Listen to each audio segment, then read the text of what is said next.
കോൺഗ്രസ് നേതാവും മുൻ മന്ത്രിയുമായ ടി.എച്ച്. മുസ്തഫ അന്തരിച്ചു. 84 വയസ്സായിരുന്നു. വാർദ്ധക്യ സഹജമായ അസുഖങ്ങളെ തുടർന്ന് കൊച്ചിയിലെ സ്വകാര്യ ആശുപത്രിയിലായിരുന്നു അന്ത്യം. ഖബറടക്കം രാത്രി 8-ന് മാറമ്പള്ളി ജമാഅത്ത് പള്ളിയിൽ നടക്കും.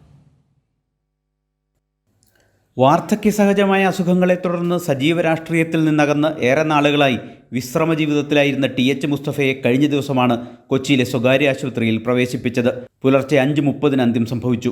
ആലുവ മാറമ്പള്ളിയിലെ വീട്ടിൽ പൊതുദർശനത്തിന് ശേഷം രാത്രി 8-ന് മാറമ്പള്ളി ജമാഅത്ത് പള്ളിയിൽ ഖബറടക്കും. 5 തവണ MLA-യും 1991-95 കെ കരുണാകരൻ മന്ത്രിസഭയിൽ ഭക്ഷ്യ പൊതുവിതരണ വകുപ്പ് മന്ത്രിയുമായിരുന്നു.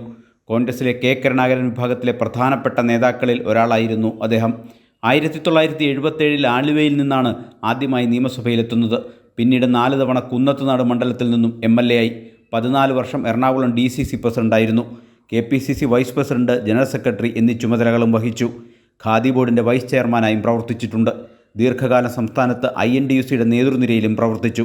1941 ഡിസംബർ 7-ന് TKM ഹൈദ്രോസിൻ്റെയും ഫാത്തിമ ബീവിയുടെയും മകനായി എറണാകുളം വാഴക്കുളത്താണ് ജനനം. യൂത്ത് കോൺഗ്രസിലൂടെയാണ് കോൺഗ്രസ് രാഷ്ട്രീയത്തിൽ സജീവമായത്. പതിറ്റാണ്ടുകളോളം മധ്യകേരളത്തിൽ കോൺഗ്രസിൻ്റെ മുഖമായിരുന്ന ജനകീയനായ ഒരു നേതാവിനെയാണ് ടി.എച്ച്. മുസ്തഫയുടെ വിയോഗത്തിലൂടെ കേരള രാഷ്ട്രീയത്തിന് നഷ്ടമായത്. കൈരളി ന്യൂസ്, കൊച്ചി.